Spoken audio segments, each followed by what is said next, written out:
आप में से कितने लोग हैं जो बहुत एक्साइटेड हैं आज के सेशन को लेकर के? तो अब मैं जैसे ही आपको नाम बताऊंगा उनका, जो हमारे आज के गेस्ट हैं, तो आपका जो एक्साइटमेंट लेवल है वो और बढ़ जाएगा।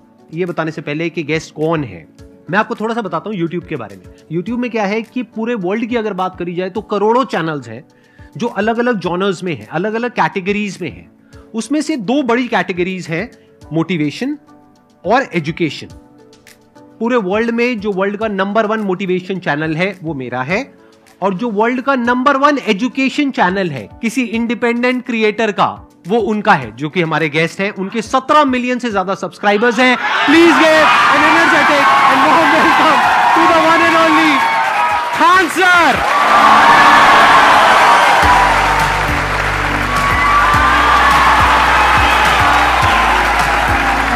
क्या हाल चाल जी, कैसे हैं आप?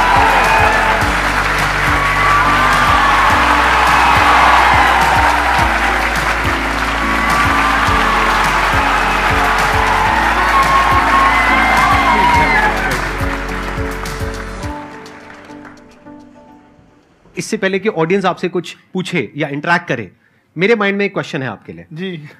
जो बच्चे हैं वो आपके इतने दीवाने क्यों हैं, इतने पागल क्यों हैं आपके पीछे? मतलब मेरे कमेंट सेक्शन में भरा पड़ा था, खान सर कब आएंगे, खान सर कब आएंगे।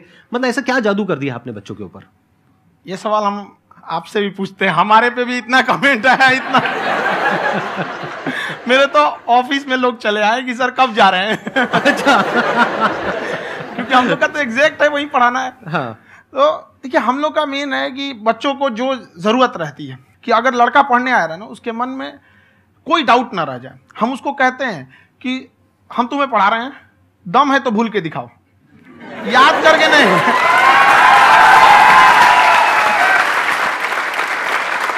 प्लस आप जिस प्राइस पॉइंट पे पढ़ा रहे हैं, आई थिंक वो सबसे कम है, वो बहुत ही कम है। सर ये जो फीस का कल्चर है, ये हमारा इंडियन कल्चर नहीं है। हमारा इंडियन कल्चर गुरु दक्षिणा है, उस हिसाब से वो सही है। ऑक्सीजन जैसे जिंदगी के लिए जरूरी है, वैसे एजुकेशन जरूरी है। कोई ये नहीं कह सकता है कि पैसे की वजह से वो खान सर के यहां से लौट गया। क्या बात है।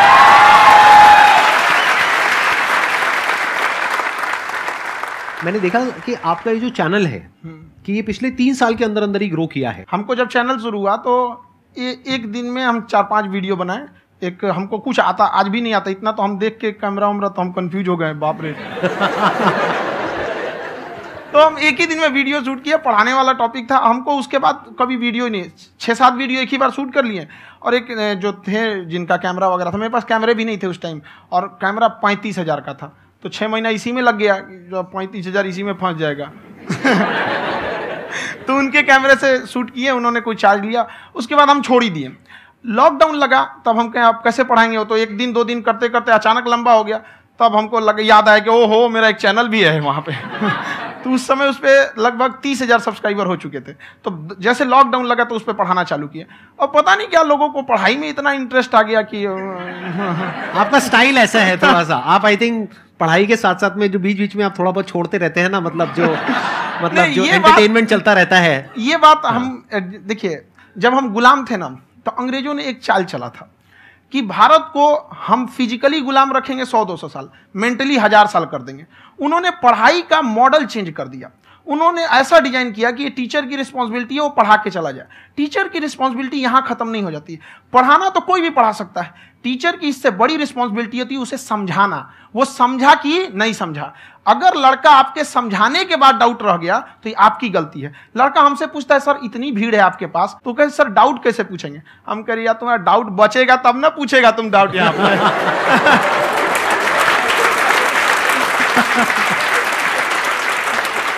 कॉन्फिडेंस नेक्स्ट लेवल है खान सर का, मानना पड़ेगा। और शायद यही वजह है इनकी जो ग्रोथ है उसका। किसी ने शायद सपने में भी नहीं सोचा होगा कि पिछले 2 साल के अंदर अंदर जो आपके चैनल की ग्रोथ हुई है, जैसे आप खुद ही बता रहे हैं कि लॉकडाउन के टाइम पे आपके 30,000 के करीब सब्सक्राइबर्स थे, आज की डेट में 17 मिलियन है। और मेरा एक क्वेश्चन और है, इससे पहले कि ऑडियंस में से आपसे कोई क्वेश्चन पूछे, कि कई बार आप ऐसे भी टॉपिक्स टच करते हैं जो थोड़े से कंट्रोवर्शियल हैं या थोड़े से सेंसिटिव हैं, जिसके ऊपर बात करने की हिम्मत आई थिंक बहुत ही कम लोगों में है। तो आपको कभी ये नहीं लगता है कि कहीं ज्यादा तो नहीं हो रहा है, इसको थोड़ा रोक देते हैं, थोड़ा कम कर देते हैं? क्योंकि कोई लाइन ही नहीं है वैसे तो बोलने को, तो आप कुछ भी बोल दो, कितना भी बोल दो। हुई है कंट्रोवर्सी बहुत बार। एक्चुअली बचपन से हमको फौज में जाना था, और फौज वालों के लिए ये सब मायने नहीं रखता। उसको करना है मतलब करना है, तुम सामने कुछ भी रहो, डजंट मैटर।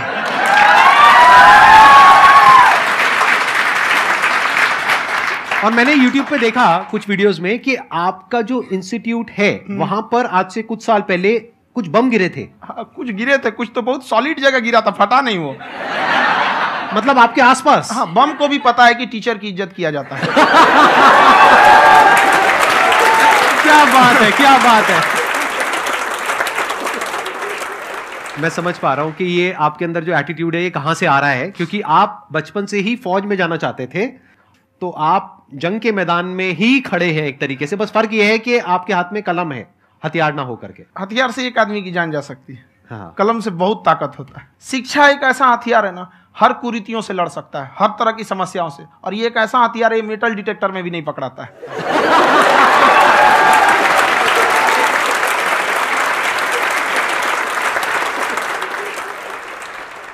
मेरा क्वेश्चन ये है कि अभी प्राइवेट ऑर्गेनाइजेशंस में पीटने का, पनिशमेंट का ये सिस्टम जो है खत्म हो गया है।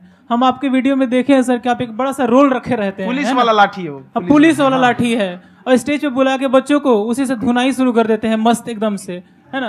तो सर मतलब कि बच्चे मतलब कि डरते नहीं हैं आपसे, और इस तरीके से कैसे कनेक्टेड हैं आपसे, है ना। और एक और क्वेश्चन सर, यूपीएससी का जो आप अपना बैच स्टार्ट करने वाले हैं, ठीक है, उसके बारे में बताइए सर, क्योंकि मुझे मतलब कुछ इशू करना है सर, ठीक है।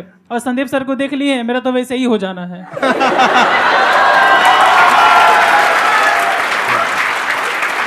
क्या हो जाना है? मेरा पूरा कंप्लीट करो। I'll be an IAS officer next year because I have seen you, sir. My day is like complete, sir. All the best. Thank you so much, sir. Thank you. पूरा बोला करो। Thank you. देखिए, लड़कों को जहां तक पीटने की बात है, जब पढ़ाने की बात आएगी तो उसको हम पूरे बेहतरीन ढंग से पढ़ाएंगे। लेकिन जब सजा देने की बात आएगी ना, तो वो भी बेहतरीन ढंग से होगा। ऐसा थोड़ी होगा कि बस एक ही चीज बेहतरीन ढंग से होगा। और डर का होना बहुत जरूरी है। ये डर भी अपने आप में एक मोटिवेशन है, क्योंकि जब आपके अंदर एक थोड़ा सा डर रहे ना, तो डर के भागिए मत। एक ऐसा डर जिसको आप लगे कि नहीं नहीं थोड़ा सा और करने की जरूरत है, फिर तो ये हम इसको क्रॉस कर जाएंगे आप। तो लड़कों के अंदर ये डर बनाना भी जरूरी रहता है। और रही बात यूपीएससी वाले की, जो आपने बोला, बहुत सारे लड़के वेट कर रहे हैं यूपीएससी की, क्योंकि 2-2.5 लाख फीस सारे लोग एफोर्ड नहीं कर सकते। और हमारा वही रहता है, हम तो ज्यादातर हमारे स्टूडेंट देखेंगे तो किसी के रिक्शा वाला, सब्जी वाला, यही लोग, इनको तो 2.5 लाख रुपया, इनके पास पूरी संपत्ति नहीं होती है, फीस कहाँ से भरेंगे वहां पे, उसके बाद रहेंगे कहाँ से। तो ऑल ओवर इंडिया से, कश्मीर से कन्याकुमारी तक, गरीब से गरीब भी लड़का उसको पढ़ सकता है। यही कुछ 1000 रुपये मंथली, 12-14 हजार साल का पड़ेगा, खत्म हो जाएगा इतना में।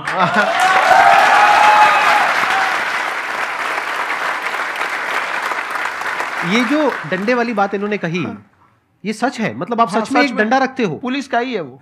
और मारते हो? हाँ, कि मतलब अगर कोई लड़की छेड़ता है या ऐसा कोई भी उल्टा पुल्टा काम पढ़ाई करता लिखाई है, कुछ भी गलती करेंगे तो पिटाएंगे वो यहाँ पे, कैमरे पे, ऑन कैमरा, जैसा भी रहे, कुछ भी पिटाना तो उनको फिक्स है। एक तो कोई मतलब विधायक जी थे, उनके लड़का को पीट दिए, तो चला है दल बल लेके अपना वहां पे। उसने घर पे नहीं बताया था कि सर ने पीटा है, बस बोल दिया कोचिंग में पीटा है। बाद में पता चला हम पीटे हैं, तो उसके पिताजी मेरे सामने और पीटे।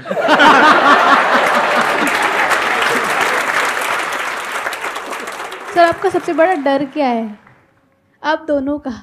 फौजी को डरे नहीं लगता है, बाकी अफसर से पूछिए। आज के सेशन से पहले कोई डर नहीं था, लेकिन अब मुझे इनकी डंडे वाली कहानियां सुन करके डर लग रहा है कि कहीं मैंने गलती से कुछ बोल दिया और इन्होंने कहीं पीछे कुछ रखा हुआ है, और यहीं आ करके अगर इन्होंने मेरी पिटाई कर दी तो बहुत बुरा हो जाएगा। तो इसलिए हमको थोड़ा डर लग रहा है।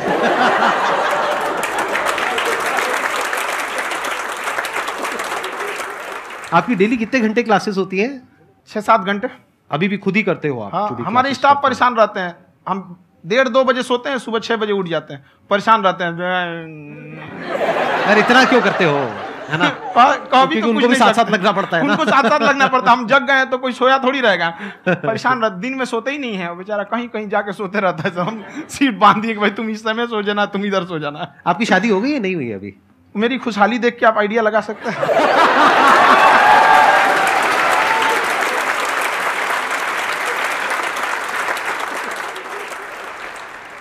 First of all I would like to say sir, thank you so much to you and to your team कि आपने मुझे यहाँ आने का मौका दिया। एंड सर, अब तक मैंने आपको सिर्फ फ़ोन या लैपटॉप में ही देखा है दोनों को, आज फर्स्ट टाइम लाइव देख रही हूँ तो बहुत अच्छा लग रहा है। तो मेरा क्वेश्चन ये है सर आपसे, जब हम लाइफ में कोई डिसीज़न लेते हैं कि हमें ये पर्टिकुलर चीज़ करनी है, और क्योंकि हम डिसीजन लेते हैं तो हमारी आदत है कि पहले हम 4 लोगों से पूछते हैं कि तू बता तेरी क्या राय है, तू बता तेरी क्या राय है। तो उनमें से अगर कोई हमें कह देता है कि ये बेकार डिसीजन है मत कर, तो हमारा माइंड कहीं ना कहीं डाइवर्ट होने लगता है और उसकी वजह से हम अपना डिसीजन चेंज कर देते हैं। तो मेरा क्वेश्चन ये है कि कैसे हम अपने डिसीजन पे स्टिक रहे, कैसे हम जो दूसरे के ओपिनियन है उनको अफेक्ट ना होने दें अपने ऊपर। दूसरे से सलाह लेने से पहले एक बार खुद उस पर रिसर्च कर लेना चाहिए, ताकि आप सामने वाला क्या सलाह दे रहा है आपको समझ में आना चाहिए। यहाँ पर ऐसा नहीं है कि कई बार ऐसे होते हैं कि दूसरे वाले को एक्सपीरियंस होता है, तो अगर आपको पहले से आइडिया है, उसके बारे में आप बेहतरीन ढंग से रिसर्च किए हैं कि क्या इसमें प्लस पॉइंट है क्या निगेटिव है, उसके बाद आप किसी से सलाह लेने जाइए। ये नहीं कि मन में आया सीधा बता गड़बड़ा जाएगा। तो वहाँ पे पहले आपको R&D करना पड़ता है, समझ में आया कि नहीं। और जिंदगी हो या गाड़ी, जीतेगा वही जो टाइम पे गियर चेंज कर रहा है। तो डिसीजन चेंज करना बहुत ज़्यादा गलत नहीं है। इन्होंने बहुत अच्छी बात कही है और मैं इसी बात में थोड़ा सा और ऐड ऑन करूंगा कि ये जो आपने कहा ना कि अपने डिसीजन पे स्टिक कैसे रहें, ये कोई अच्छी क्वालिटी नहीं है, क्योंकि टाइम टू टाइम आपको अपने डिसीजंस को चेंज करना होता है। जैसे आपने 4 लोगों से डिस्कस किया, कोई इंसान कुछ पॉजिटिव बोल रहा है, कोई नेगेटिव बोल रहा है, उससे फर्क नहीं पड़ना चाहिए। डिपेंड ये करता है कि वो जो बोल रहा है उसका बेसिस क्या है। क्या वो किसी नॉलेज या एक्सपीरियंस के बेस पे बोल रहा है या ऐसे ही कुछ भी बोल रहा है? ऐसे ही बोल रहा है तो फिर उसकी बात पे ध्यान क्यों दे रहे हो? अगर किसी नॉलेज या एक्सपीरियंस के बेस पे बोल रहा है, फिर चाहे वो पॉजिटिव बोल रहा है चाहे नेगेटिव बोल रहा है, दोनों ही मायने रखता है। उसके बाद में रिसर्च करनी है और फिर रिसर्च करने के बाद में फाइनल डिसीजन अपना खुद का होना चाहिए। अब वो डिसीजन उससे अलग भी हो सकता है जो आपने पहले लिया था, और वो सेम भी हो सकता है।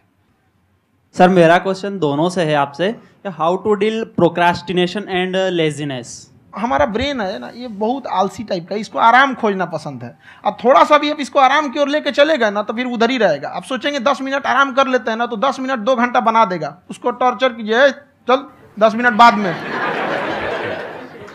उसको आप उस पर हावी मत, वो कह रहा है कि हमको आराम चाहिए, आपको यहाँ आराम मिलेगा, पहले काम फिर मिलेगा आराम। तो आप उसके हिसाब से मत चल। आपका मन कर रहा है थोड़ा सा देख लेते हैं, कोई नोटिफिकेशन आया, आप कोई काम कर रहे हैं, क्यों पहले काम कर लीजिए, बाद में देखिएगा ना नोटिफिकेशन। आप हावी मत होने दीजिए यहाँ पे। अगर आप 5 मिनट भी थोड़ा सा लूज पड़े ना, थोड़ा सा कमर सीधा कर लेते हैं, 2 घंटा बर्बाद कर दिया आपको। हावी मत होने दीजिएगा उसको अपने ऊपर। प्रोक्रेस्टिनेशन को तोड़ने का एक ही तरीका है, सबसे छोटे लेवल पे ले जा करके उस गोल को तोड़ दो। यानी वो गोल बहुत बड़ा है, उसको ब्रेक डाउन करो, उसके सबसे पहले स्टेप पे आ जाओ कि उसको अचीव करने का सबसे पहला स्टेप क्या है। जैसे गाड़ी चलाना सीखना है, उसका सबसे पहला स्टेप क्या है। अगर घर में कोई नहीं है सिखाने वाला या सिखाने वाली, तो बाहर जा करके जो गाड़ी का ड्राइविंग स्कूल है उधर जा करके पैसे दे दो। अब फंस गए ना तो फंसा दो अपने आप को।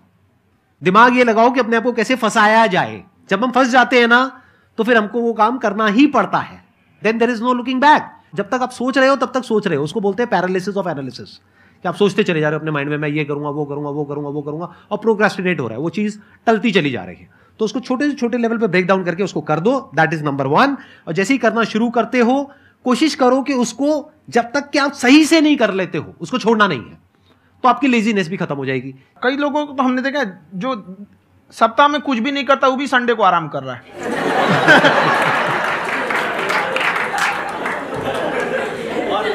वैसे कहा भी जाता है कि अगर कोई काम आपको करवाना है ना, तो ऐसे किसी इंसान को दो जो बिजी है। हाँ। ऐसे आदमी को मत दो जो खाली है। ये परफेक्ट एग्जाम। किसी को भी आप देखिएगा जिसको आप कहते हैं कि मतलब थोड़ा ठीक ठाक आप समझते हैं कि नहीं ये बहुत आगे निकल, वो एक काम को खत्म करने के बाद कभी आराम नहीं करेगा। एक काम खत्म हुआ उसको लगेगा हाँ एक खत्म हो गया, अब दूसरा करना चाहिए। और वही जिसको देखिएगा एक खत्म हो गया और आराम करना चाहिए, कभी नहीं, लाइफ में आखिरी सांस तक। सर यहाँ पे सब हिंदी में पूछते हैं, इंग्लिश में पूछते हैं, मैं भोजपुरी में पूछूं? जौन भाषा ठीक लगे तोने में पूछ दो। हाँ सर।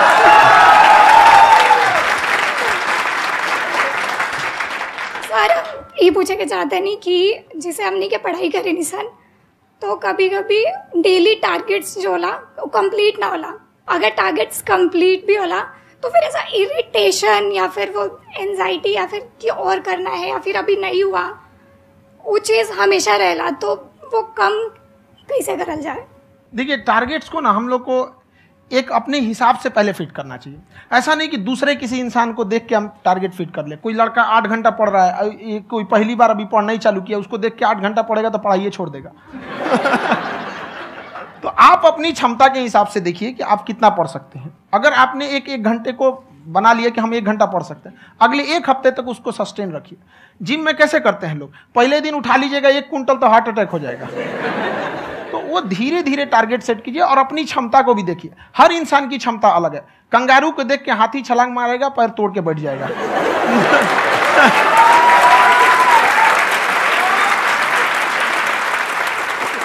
अब संदीप सर का मोटिवेशन देख के इसका मतलब क्या कि ट्रेन के आगे खड़ा हो जाएंगे, ढकेल देंगे तुमको।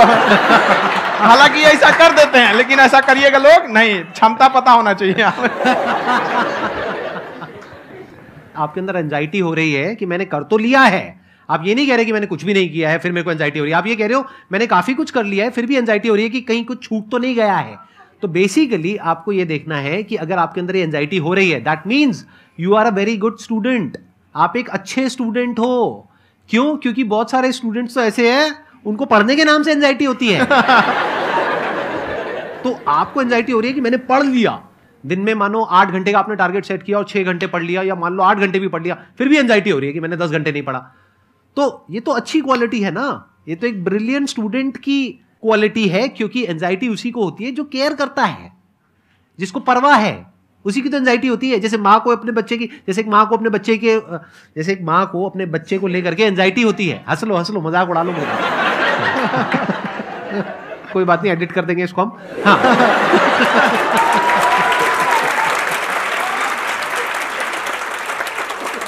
जैसे एक माँ है, उसको अपने बच्चे को लेकर के एंजाइटी होती है, थोड़ी सी भी तबीयत खराब हो जाए उसको एंजाइटी होती है, चाहे बच्चा ठीक भी है, डॉक्टर को नहीं होती है।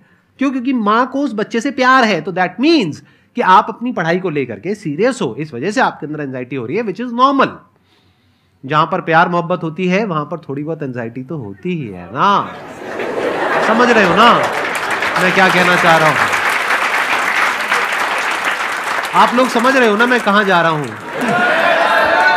जब वो किसी और से बात करती है तो एंजाइटी होती है ना।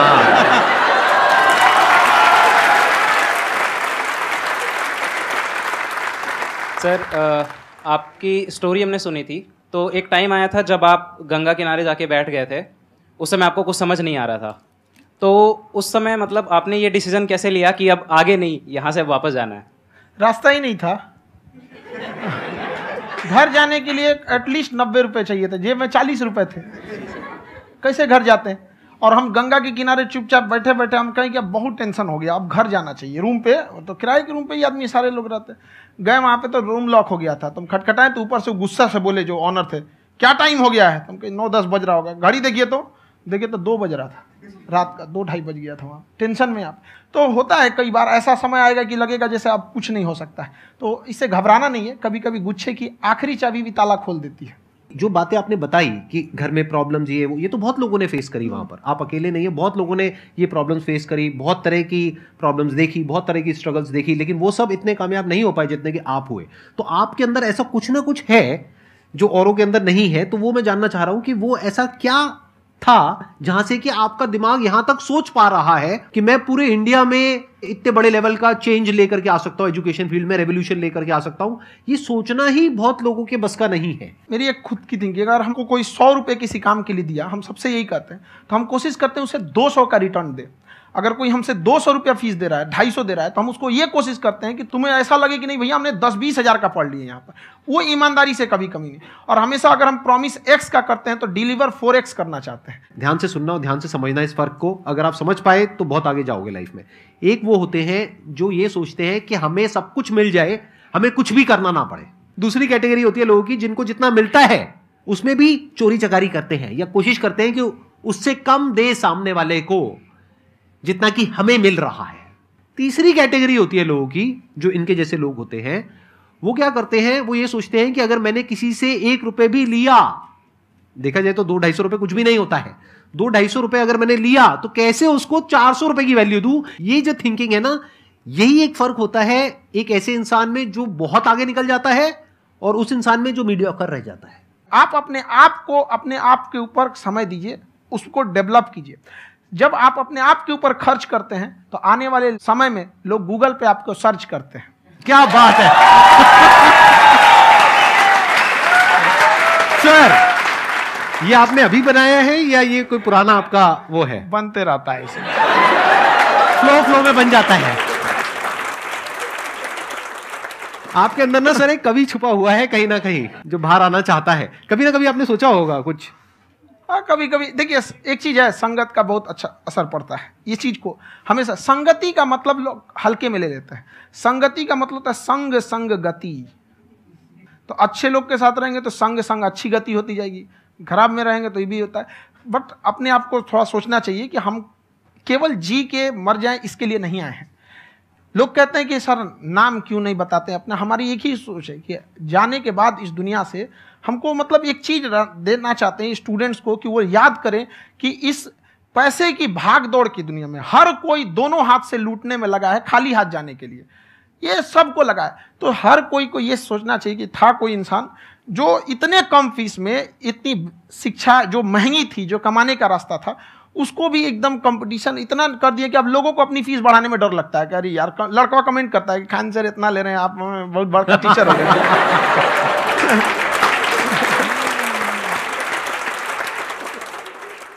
खान सर की एक क्लिप है, ये समय और समझदारी में बहुत फर्क होता है। अगर समय रहते समझदारी आ गई तो इंसान कामयाब हो गया, लेकिन अगर समय चला गया फिर समझदारी आई फिर तो बेकार है।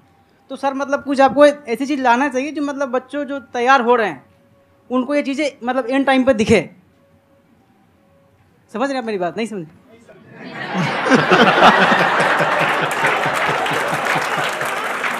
यही होता है सर का मोटिवेशन ज्यादा हो जाता है। जब आप स्ट्रगलिंग फेज में हैं तो कम से कम चीजों को अपने ऊपर खर्च कीजिए, ज्यादा से ज्यादा सीखने में खर्च कीजिए। अगर आपको राजा बनने का शौक है तो गुलाम की तरह मेहनत करना सीखिए, तब राजा बनेंगे।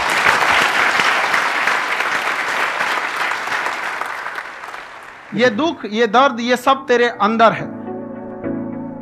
तू अपने बनाए इस पिंजड़े से बाहर निकल के देख, तू अपने आप में एक सिकंदर है।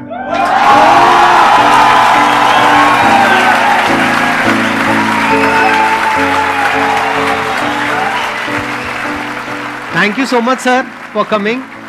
बहुत मजा आया मेरे को आपके साथ में इंटरेक्ट करके। आई एम श्योर आप लोगों को भी बहुत मजा आया होगा।